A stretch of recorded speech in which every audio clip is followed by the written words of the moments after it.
Hello, this is Pee-wee, and I'm going to do a tutorial on how to do proper knife porting, which is a physics glitch that exists in Rise of the Triad and is an essential part of any kind of speedruns, but also very useful in single player. So I'm going to show a lot of the basics here, and hopefully that'll help people get to places that they've never been before. So I'm going to go ahead and start up the first level. I'm going to start it up on easy just so that I can play around a bit and not have much to worry about as far as damage is concerned. The difference between hardnesses is mostly just how much damage you take. It also seems to affect whether or not healths start baked or if you have to shoot at them. But for the most part, it affects damage, and I want to have some longevity. I always pick Lorelei because she is the quickest, and it gives me a good advantage on speedruns. It's also it's not a lot of a movement distance difference between characters. It's hard to really get that that that that real difference unless you're very used to it. But she's a very good choice, so I'm gonna go ahead and go with her, especially since I want to do a lot of knife tricks. Since I'm on easy, the difference between their endurance is not a whole lot because I'm going to be taking 2 or 3 damage per shot, and everybody's going to die pretty quickly anyway. And we're going to run through this a few times just to show a few tricks. The first is the basic knife port.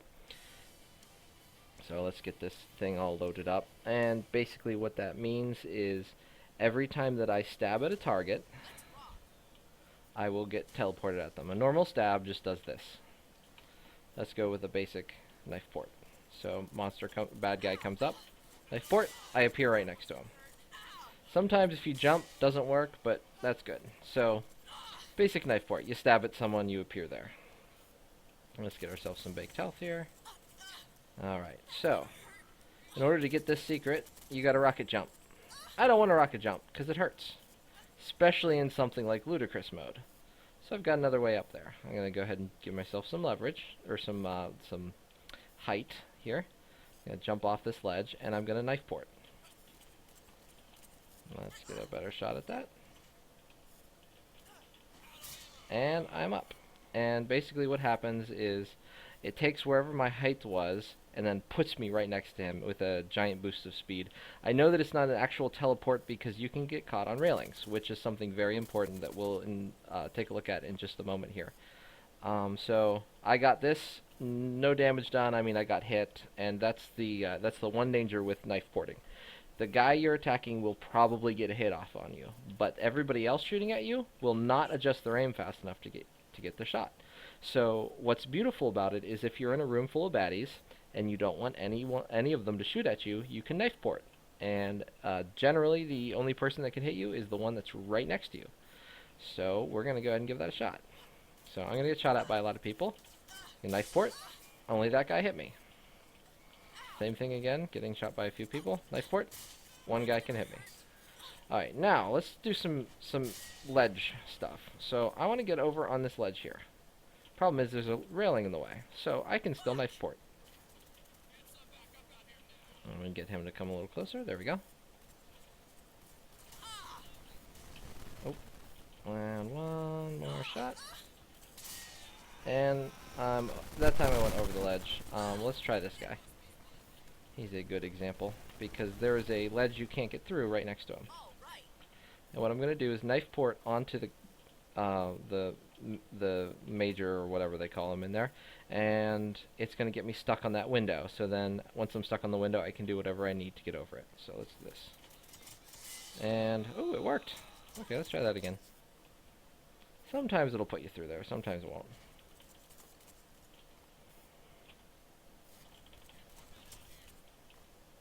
You might not be close enough for this. Ah, okay. There is another level that I can try to really show how that works, but there's a chance that I can get this portion working, so... Ooh, that hurts. Where's all the porridge? There's one. Oh, that's the monk meal. Okay, we're gonna get healed up a tiny bit before we take the next room. Even though we're on easy, sometimes they do get some cheap shots in. So we're going to take this. Guys up there. Jump. Knife port. Jump a little better than that. Knife port. Knife port. This guy here needs some knife porting done to him.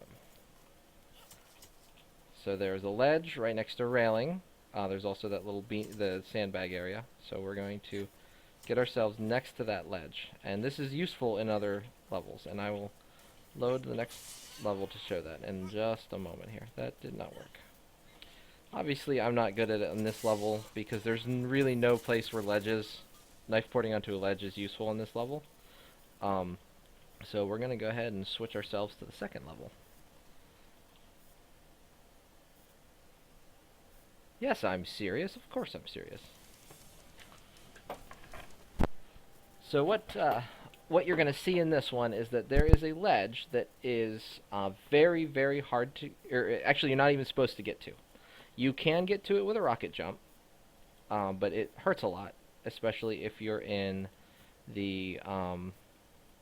especially if you're... Ooh, nope, that is... No, that will still work. Okay, so we're going to go with... yes, that's the one we want. In this last segment here, there's not much to get to. It's supposed to be one flat area. You're supposed to have a flame wall, and you're supposed to take care of everybody coming at you with the flame wall. But in this case, we're just going to kill a bunch of bad guys. There they are. Knife port that guy. Okay, now you'll notice exactly the situation we were describing before. We've got a ledge.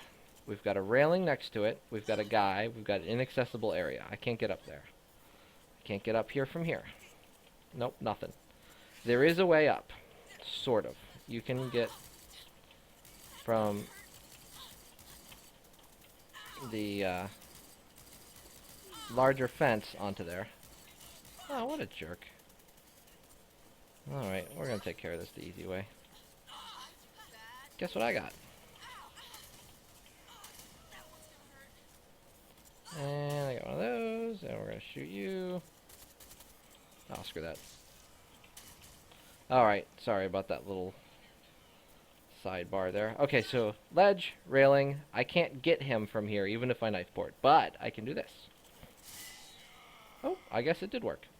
So the point is that there was a ledge that I needed to get to, and I couldn't make the jump normally, but a knife port bridged the gap. So I can rely on my jump for height, and I can rely on my knife porting for distance, which are the two axes that I care about when it comes to trying to jump over something.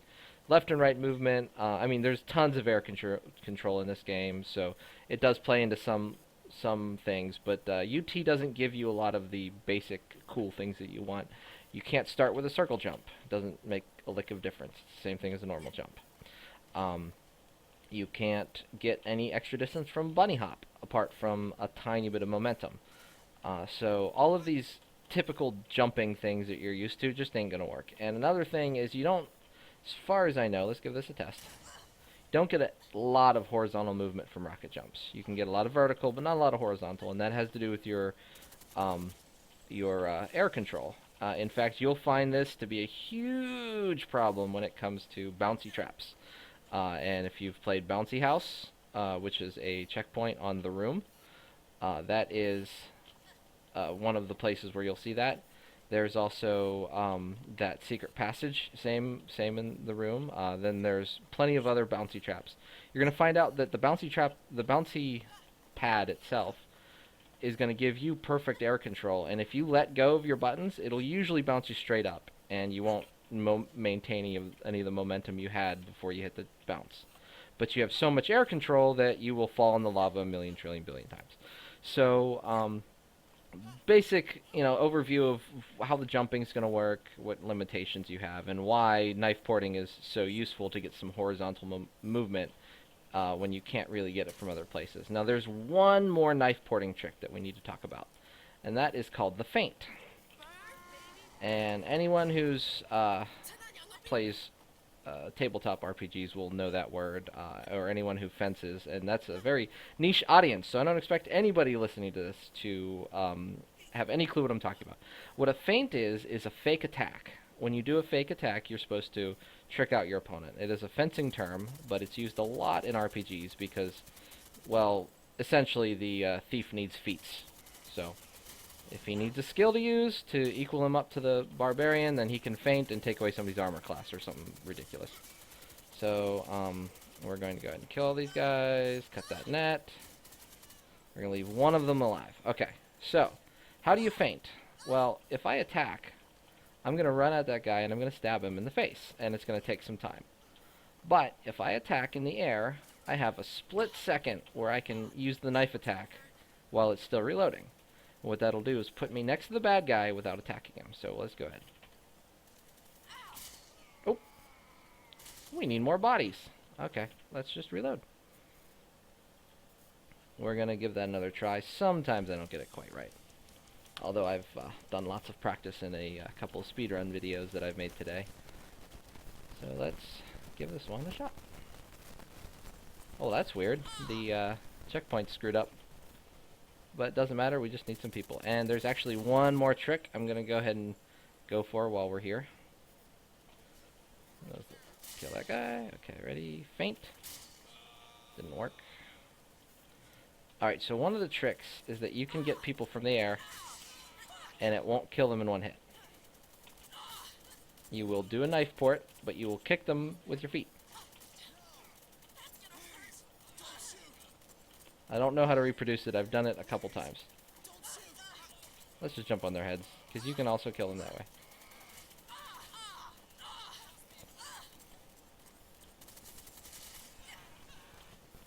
Alright, we got one guy. Let's feint. See? Knife, feint. Knife, feint. Knife, feint. And what that really gives you is only useful for speedruns or in one other case. If you're getting attacked by a lot of people and you can chain knife ports between lots of bad guys, then you might want to chain a knife port between two people. You don't want to kill the first one, you want to kill the second one. Let's say that you have a larger enemy throwing nets at you, or you think he's going to steal your bazooka or something. You know you want to take him out first. You can knife port to the first guy. You can feint knife port to the first guy, and then actual knife port to the second guy. And you will very quickly take out two people without worrying about that second animation. And as we talked about before, the only people that really normally hit you while you're knife porting are the people that you're stabbing at. So in both cases, you'll get a lot less damage if you're in a room full of people if you knife port twice. Now, that's not to say that there's smarter ways to do it. There's not any smarter ways to do it. You could take them all out without getting shot in the first place anyway. But those are the basic knife port tutorials. There's a little bit more you can do to trick out the physics in the game. Sometimes you can stab people and somehow sidestep them, and you stab at the air and they still die. And what that does is the exact same thing as the feint. You don't have to deal with the pause during their death. It's very hard to pull off, but if you watch some of my speedruns, you'll see a couple of them that I just kind of pull off by accident. And it kind of has to do with keeping them at the exact distance that you need to be and turning a little bit. And you'll attack them from the side and still have free movement. And I've got about a minute left of recording, so I'm going to go ahead and give that a try. And that actually did it. I was able to stab him while I wasn't looking at him and keep moving. So that's the last kind. It's sort of hard to pull off. I haven't been able to do it reliably. So that's the basics of it. And thank you for tuning in. This is Pee-wee, and I will be bringing you some rocket jump tutorials in the coming videos. Thank you.